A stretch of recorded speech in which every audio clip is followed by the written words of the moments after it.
Top quality और consistent performance के लिए सिर्फ सिल्वर पंप नाम याद रखना। હવે જ્યારે હું એવું નક્કી કરું છું કે મારે ફોરેન જવું છે, વિદેશ ભણવા જવું છે, તો સૌથી પહેલું સ્ટેપ મારું શું હોવું જોઈએ? બેઝિક્સ જે કરીએ આપણે.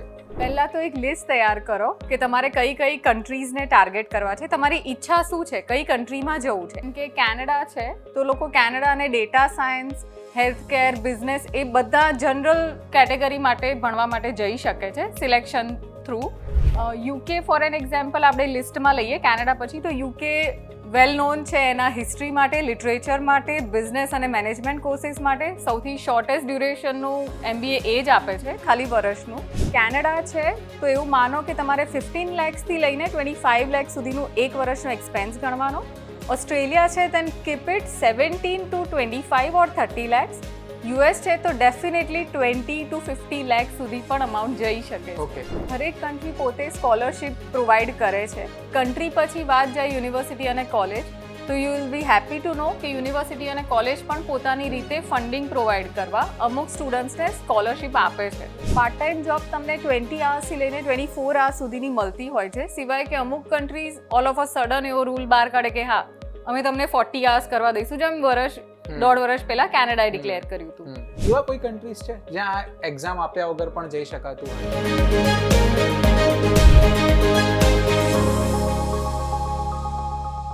હેલો, ન્યૂઝ કેપિટલના બ્રાન્ડ ન્યૂ શો કેવી રીતે જઈશમાં તમારું સ્વાગત છે. કેવી રીતે જઈશ એટલે નામથી તો તમને ખબર પડી જ ગઈ હશે કે અમે શું બતાવવાના છીએ, પણ થોડીક ભૂમિકા બાંધી દઉં કારણ કે આ પહેલો એપિસોડ છે. આપણે બધા ગુજરાતીઓ, અને ગુજરાતીઓ એટલે ફરવાના શોખીન, ગુજરાતીઓ એટલે વિદેશ જવાના શોખીન. ભૂતકાળમાં વર્ષો પહેલા, સદીઓ પહેલા આપણે ગુજરાતીઓ જુદા જુદા દેશમાં સ્થાયી થયા, ત્યાંથી લઈને આજનું યુથ પણ ભણવા માટે બહાર જાય છે, કમાવા માટે બહાર જાય છે. પણ દરેક વખતે કંઈક જુદા જુદા અનુભવો થાય. ક્યારેક કોઈ નોકરીના બહાને બહાર લઈ જાય અને ક્યારેક કેદ કરી લે, ક્યારેક કોઈ એજન્ટ તમને બહાર લઈ જવાના બહાને, વિદેશમાં નોકરી અપાવવાના બહાને પૈસા પડાવી લે. પણ આ બધું જ તમારી જોડે ન થાય અને તમે સરળતાથી તમારું વિદેશમાં ભણવાનું કે સ્થાયી થવાનું સપનું પૂરું કરી શકો, એના માટે આ શો અમે ડિઝાઇન કર્યો છે. આ શોમાં વિદેશ જવાને લઈને તમને જેટલા પણ પ્રશ્નો છે એ બધા જ પ્રશ્નોના જવાબ અમે એક્સપર્ટ્સ પાસેથી મેળવવાની કોશિશ કરીશું. હું નહીં આપું, એક્સપર્ટ જ જવાબ આપશે, એટલે તમને એકદમ ઓથેન્ટિક માહિતી મળશે. તો આજના પહેલા એપિસોડમાં આપના ગેસ્ટ છે ફ્યુચર કન્સલ્ટન્ટના owner Nirali. Welcome to news capital. Thank you Bhavinbhai. Nirali, આ છે ને આપણે એક નવો શો ડિઝાઇન કર્યો છે જેમાં આપણે જેને પણ ફોરેન જવું એના બધા પ્રશ્નો ક્વેરીઝ સોલ્વ કરવા છે, જે ક્વેરીઝ કદાચ તમને એઝ અ ક્લાયન્ટ પણ આવતી હશે. તો મારે સૌથી પહેલા એ સમજવું છે કે જ્યારે ક્લાયન્ટ્સ તમારી પાસે આવે છે, કોઈ ઇન્ક્વાયરી કરવા માટે આવે છે, તો કયા કન્ટ્રીઝની સૌથી વધારે ડિમાન્ડ હોય છે? અત્યારે 2026 જે સ્ટાર્ટ થઈ ગયું છે ઓલરેડી, એની અંદર હાઈએસ્ટ યુરોપ અને UAE આ બેના ઇન્ક્વાયરી શરૂ થયા છે, જે પહેલા કદી જોવા નહોતા મળ્યા. એક ટ્રેન્ડ સેટર ગણી શકો આને.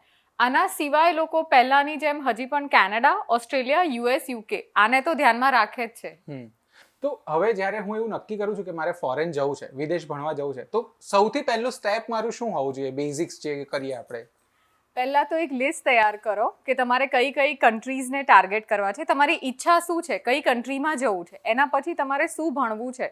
અહીંયા 12th કર્યું છે તો તમારે બેચલર્સ માટે કયા કોર્સીસ ધ્યાનમાં રાખવા છે. બેચલર્સ ઓલરેડી અહીંયા થઈ ગયા છો તો માસ્ટર્સ માટે કયા કયા સ્પેશિયલાઇઝ કોર્સીસ લેવા છે.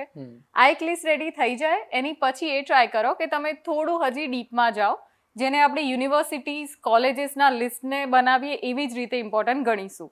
સો યુનિવર્સિટી અને કોલેજનું લિસ્ટ જ્યારે તમે બનાવો, use your Google, meet your faculty of colleges and universities, બધાને મળો, જેટલું શક્ય બને જૂના ગયેલા ફ્રેન્ડ્સ, રિલેટિવ્સ બધાની સાથે વાતચીત કરો. આ એક વસ્તુ રેડી થાય છે, પછી ફેમિલી સાથે બેસીને ફંડ રેડી કરાવડાવો કે કેટલા પૈસા સુધી કે કેટલા ફીસ સુધી તમને પોસાય એવું છે. આ બધું ભેગું કરીને હવે પ્લાન કરો કે તમારે કન્સલ્ટન્ટને મળવું છે અગર કોઈ ક્વેરી છે તો, કે પછી સીધું એડમિશન લઈ લેવું છે. પણ જ્યારે આપણે આ બધું જ કરીએ ત્યારે શું મારે કોઈ એવા કન્ટ્રીઝ રીતે ધ્યાનમાં રાખવાના છે કે મારે MBA કરવા જવું તો કેનેડા જ જવું, કે હોટેલ મેનેજમેન્ટ કરવા જવું તો કોઈ પર્ટિક્યુલર કન્ટ્રીમાં જવું, એવું કંઈ ફિક્સ હોય છે? થોડું ઘણું ફિક્સ આપણે કરી શકીએ. જેમ કે કેનેડા છે તો લોકો કેનેડા અને ડેટા સાયન્સ, હેલ્થકેર, બિઝનેસ એ બધા જનરલ કેટેગરી માટે ભણવા માટે જઈ શકે છે selection through. UK for an example આપણે લિસ્ટમાં લઈએ કેનેડા પછી, તો યુકે વેલ નોન છે એના હિસ્ટ્રી માટે, લિટરેચર માટે, બિઝનેસ અને મેનેજમેન્ટ કોર્સીસ માટે. સૌથી શોર્ટેસ્ટ ડ્યુરેશનનું MBA એ જ આપે છે, ખાલી વર્ષનું. US છે તો ઇટ ઇઝ વેરી શ્યોર કે લોકો માસ્ટર્સ ને PhD લેવલ, રિસર્ચ સબ્જેક્ટ્સ આ બધાના માટે US નક્કી કરશે. ઓસ્ટ્રેલિયા ટ્રેડ્સ માટે વેલ નોન છે, એન્જિનિયરિંગ અને ફિનાન્સીસ માટે. સો હા, જે તમે ક્વેશ્ચન પૂછ્યો કે કન્ટ્રીઝના થ્રુ તમે સબ્જેક્ટ્સ ઓરિએન્ટેડ રહી શકો, તો યસ. ઓકે, અને હવે મેં નક્કી કરી લીધું કે મારે પર્ટિક્યુલર આ કોર્સ કરવો છે અને આ કન્ટ્રીમાં જવું છે, તો એના પછીનું સેકન્ડ સ્ટેપ કયું આવશે? તમે આગળ તો કીધું કે ફંડ રેડી કરવાનું, Yes. તો એ ફંડ મતલબ કેટલું હોવું જોઈએ? કન્ટ્રી પર ડિપેન્ડ છે કે શું છે? Of course yes. Country, course, college અને યુનિવર્સિટી આ બધાને ક્લબ કરીને એ લોકો ડિઝાઇન બહાર પાડે છે, પણ એક એવરેજ લઈ શકીએ આપણે. જેમ કે કોઈને બહાર ભણવા જવું છે તો વિદેશનો અભ્યાસક્રમ તમે જુઓ, ટ્યુશન ફીઝ એની જુઓ, 1 વર્ષની રેન્જ આપણે નક્કી કરી શકીએ. કેનેડા છે તો એવું માનો કે તમારે 15 lakhsથી લઈને 25 lakh સુધીનું 1 વર્ષનો એક્સપેન્સ ગણવાનો. ઓસ્ટ્રેલિયા છે then keep it 17 to 25 or 30 lakhs. US છે તો ડેફિનેટલી 20 to 50 lakh સુધી પણ અમાઉન્ટ જઈ શકે છે. ઓકે, અને આની અંદર આપણું 1 વર્ષ નીકળી જાય. યસ. તો ઓકે, ત્યાં ગયા પછી હવે પહેલા સપોઝ મારે એડમિશન નક્કી કરી લીધું, મારી પાસે ફંડ પણ છે, મારી કોલેજ પણ સિલેક્ટ થઈ ગઈ. હા, અહીંયા મારે એ પણ પૂછવું છે કે મારી કોલેજ સિલેક્ટ કરતી વખતે, યુનિવર્સિટી સિલેક્ટ કરતી વખતે શું ધ્યાન રાખવાનું? કારણ કે બહુ બધી વખત પેપરમાં એવું પણ આવે છે કે ત્યાં ગયા પછી યુનિવર્સિટી જ નથી, તો એ કઈ રીતે વેરીફાઈ કરીએ?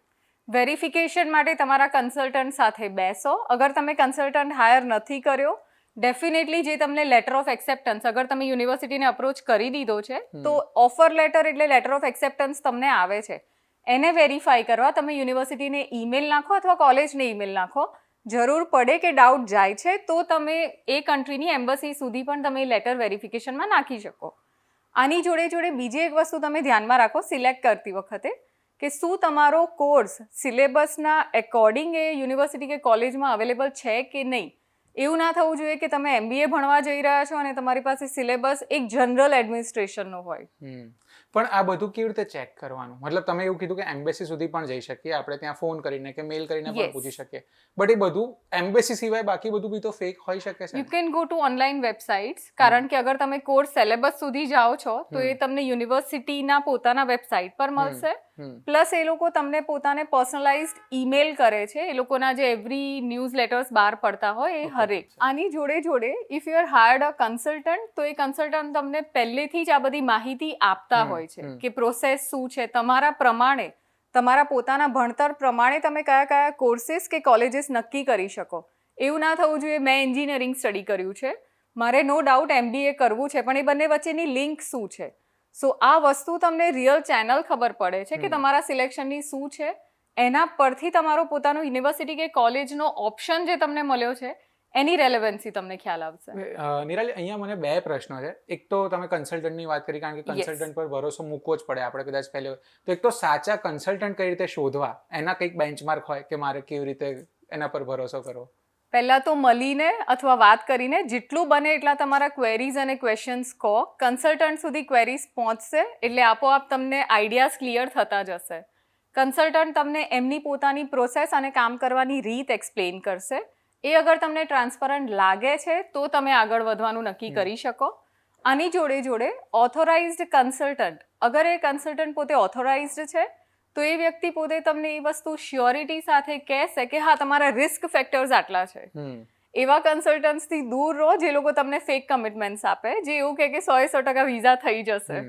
જ્યારે બધા સારું સારું બોલે ને ત્યારે હંમેશા એમ પણ આપણે થોડું સાવચેત રહેવું જોઈએ કે બધું જ સારું તો કેવી રીતે હોઈ શકે. ઓકે, બીજો પ્રશ્ન હું તમને જે કહેતો હતો, તમે એવું કીધું કે 15 લાખ 25 લાખ આ પ્રકારની એવરેજ આપણે પકડીને ચાલીએ. કોઈ મિડલ ક્લાસ વ્યક્તિ છે જેની એટલી ઇન્કમ નથી કે જેનું એટલું ફંડ નથી, તો એમના માટે સ્કોલરશિપ કે એવી કોઈ વ્યવસ્થા હોય છે? ડેફિનેટલી હોય છે. હરેક કન્ટ્રી પોતે સ્કોલરશિપ પ્રોવાઈડ કરે છે. કન્ટ્રી પછી વાત જાય યુનિવર્સિટી અને કોલેજ, તો you will be happy to know કે યુનિવર્સિટી અને કોલેજ પણ પોતાની રીતે ફંડિંગ પ્રોવાઈડ કરવા અમુક સ્ટુડન્ટ્સને સ્કોલરશિપ આપે છે.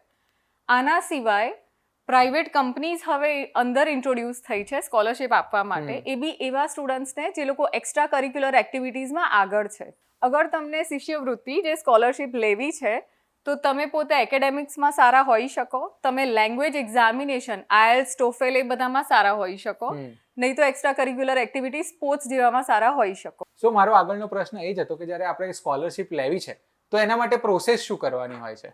સૌથી પહેલાં તો તમારા લેટર ઓફ એક્સેપ્ટન્સ જ્યારે તમને મળે છે યુનિવર્સિટી કે કોલેજમાંથી, એના અંદર સ્ટેપ્સ લખેલા હશે. જનરલ નોટ પર પહેલું આવે રજિસ્ટ્રેશન. અગર તમને લાગે છે તમારા એકેડેમિક્સ ખૂબ જ સારા છે તમારા લેંગ્વેજ સ્કોર્સ ખૂબ જ સારા છે અને તમારી કન્ટ્રીના સ્ટુડન્ટ્સને આગળ પણ એ યુનિવર્સિટી કે કોલેજે આ સપોર્ટ કર્યો છે, તો વિધાઉટ ફેલ તમે રજિસ્ટ્રેશન તમારું પતાવો, તમારા કન્સલ્ટન્ટને અથવા તો ડિરેક્ટ યુનિવર્સિટી કે કોલેજને એ વસ્તુની જાણ કરો કે તમને સ્કોલરશિપ લેવામાં રસ છે, સો દેટ એ લોકો એક પણ પોઈન્ટ મિસ ના કરે. ઓકે. અને અહીંથી મને એ શું છે કે જ્યારે આપણે સ્કોલરશિપ પણ લઈ લીધી તો પણ કદાચ આપણને ખર્ચો વધારે હોય તો મોટા ભાગના છોકરાઓ ત્યાં જઈને પાર્ટ ટાઈમ જોબ પણ કરતા હોય છે, લાઈક બહુ જુદા જુદા પ્રકારની જોબ હોય છે. તો હવે દરેક કન્ટ્રીમાં કેવા લોસ છે એના, કે તમે કેટલા કલાક કે કેટલા દિવસ જોબ કરી શકો, તમે મને થોડું સ્પેસિફિક સમજાવી શકો? પાર્ટ ટાઈમ જોબ લોકો એડ ઓન બેનિફિટ તરીકે લેતા હોય છે કે મને વિદેશમાં ભણવાની તક મળી, હું ત્યાં જઉં છું, રહેવા અને ખાવા માટે મને પાર્ટ ટાઈમ જોબ કરવી ગમે છે, એ એક્સપોઝર મને ગમે છે, એની માટે પાર્ટ ટાઈમ જોબના ટાઈપ્સ. તો હવે છોકરાઓ કોઈ પણ જગ્યાએ જોબ અપ્લાય કરે, પણ વધારે પડતું એવું સાંભળ્યું હશે કે લો લેવલ જોબ્સ કરે છે. એનું એક રીઝન છે કે સ્કિલ જોબ્સ તમને ત્યારે જ મળશે જ્યારે તમે તમારું ભણવાનું પતાવ્યું છે. સ્કિલ જોબ વગર વધે છે તમારી પાસે ખાલી લો લેવલ જોબ, સિવાય કે તમે એક્સ્ટ્રા ઓવર ક્વોલિફાઈડ છો એ જોબ કરવા, તો સ્કિલ જોબ મળી શકે.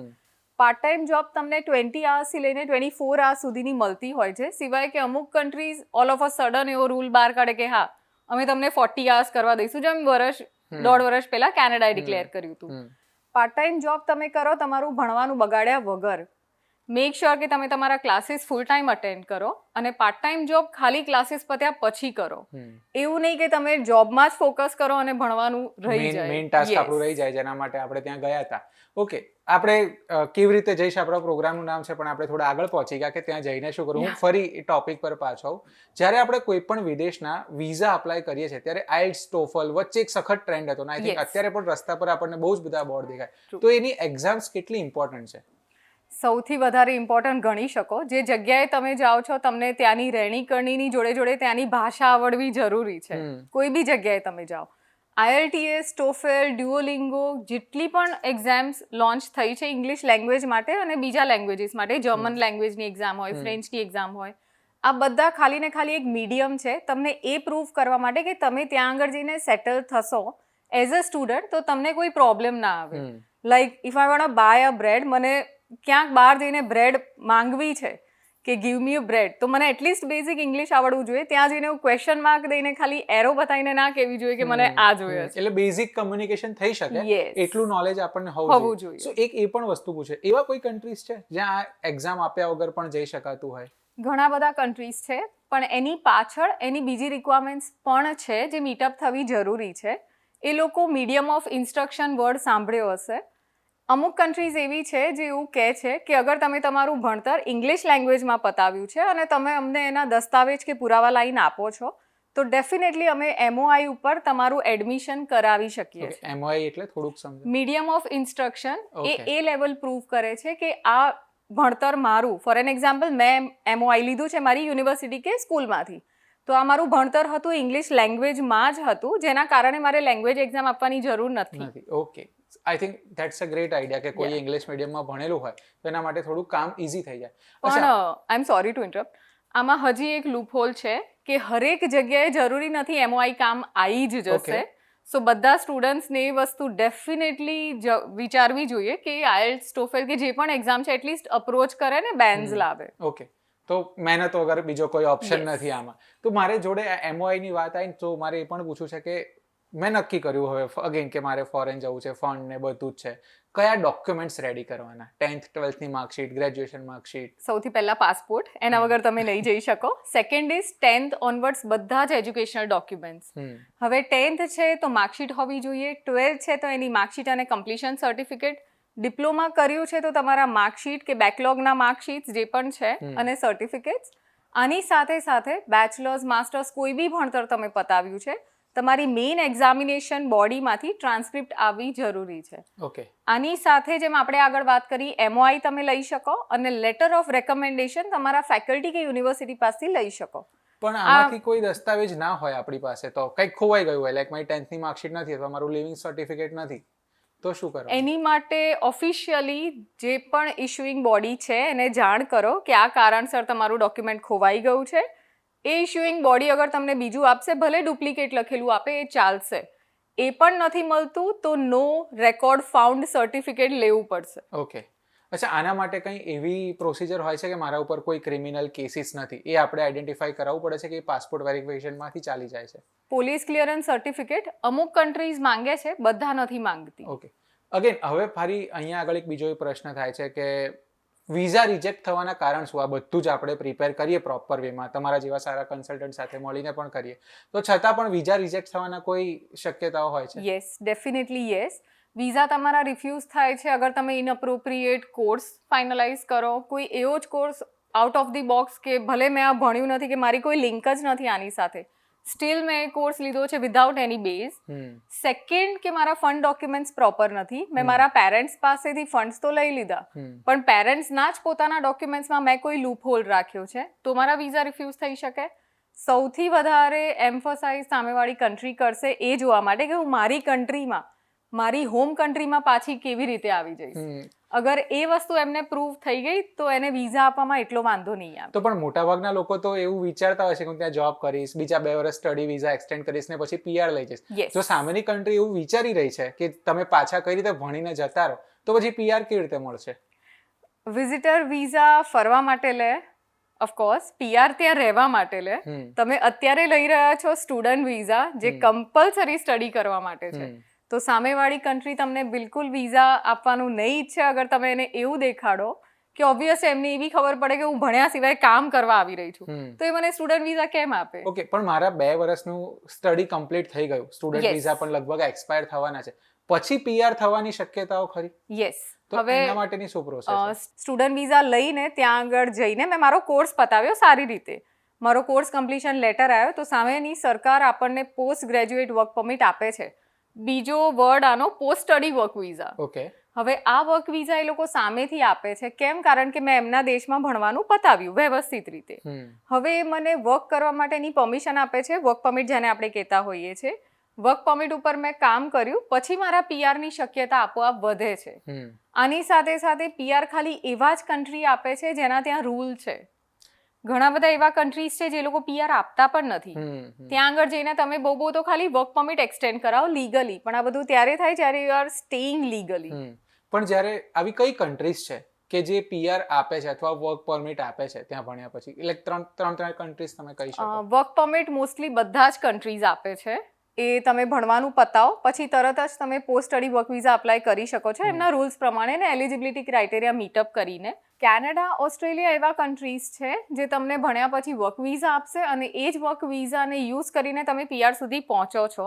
આની સાથે સાથે અમુક કન્ટ્રીઝ જેમ કે UK, તો આપણને ખ્યાલ છે યુકેમાં પહેલેથી એ લોકો જેટલું તમે ભણશો એના પછી એટલા વર્ષની વર્ક પરમિટ તમને આપશે, એના પછી PR નો રસ્તો નથી આપતા. ઓકે. એ ત્યારે આપશે જ્યારે તમારી પોતાની PR ની સિસ્ટમની એલિજિબિલિટી ક્રાઇટેરિયા મીટઅપ થશે, જે નિયરલી 6 to 7 years લગાડે છે. US ની વાત કરો તો US માં હવે તમે શ્યોર ના થઈ શકો કે તમને H1 મળશે. ટ્રમ્પના મૂડ પર આધાર છે. પહેલા ત્યાં આગળ ખાલી સ્ટડી પતાવો, સ્ટડી પતાવ્યા પછી ઇટ ઇઝ ઓન યુ. અગર એમ્પ્લોયર સારા મળે છે, સપોર્ટિવ મળે છે, તો તમારા H1 થશે, કારણ કે એમાં એમ્પ્લોયર સ્પેસિફિક છે.